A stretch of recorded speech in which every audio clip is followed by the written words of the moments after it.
नवीन योजना आहे. दादांनी सांगितलं आपण या योजनेमध्ये सगळ्या अटी शर्ती काढून टाकल्या आहेत. काही काळजी करायचं कारण नाही. माध्यमांना देखील सांगू इच्छितो की आपणही लक्षात घ्या, कुठल्याही अटी शर्ती आता याच्यामध्ये नाहीत.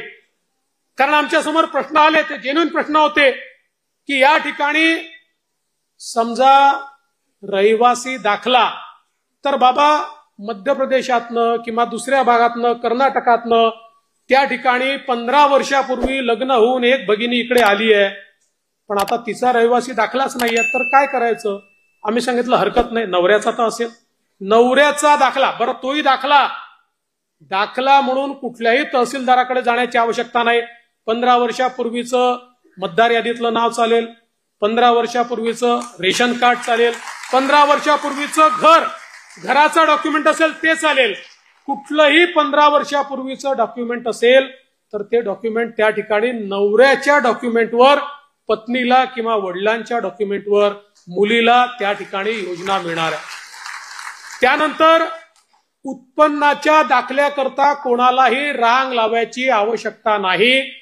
कारण ज्यांच्याकडे पिवळे आणि केशरी रेशन कार्ड आहे अशा सगळ्यांना त्या ठिकाणी ही योजना लागू करण्यात आलेली आहे. त्यामुळे ते कार्डच त्यांचा उत्पन्नाचा दाखला समजला जाईल.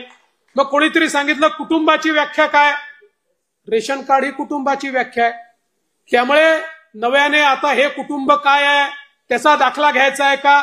असा कुठलाही दाखला घेण्याची आवश्यकता नाहीये.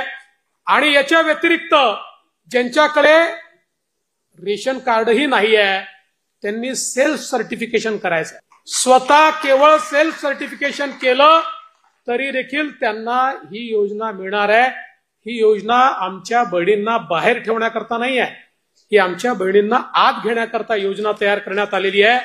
त्यामुळे आपल्यालाही कुठेही काही अडचण योजनेच्या संदर्भात वाटली, आपण आता ऑफलाईन फॉर्मही घेतोय, ऍपवरही फॉर्म घेतोय.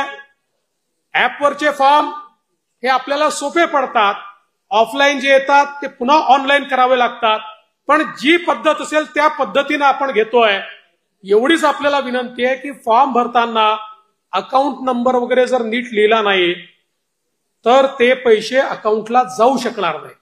त्यामुळे आपणही थोडी मदत केली पाहिजे आणि अकाउंट नंबर वगैरे योग्य प्रकारे लिहिले गेले पाहिजे. त्यात कुठली चूक होऊ नये अशा प्रकारचा प्रयत्न हा निश्चितपणे या ठिकाणी आपण केला.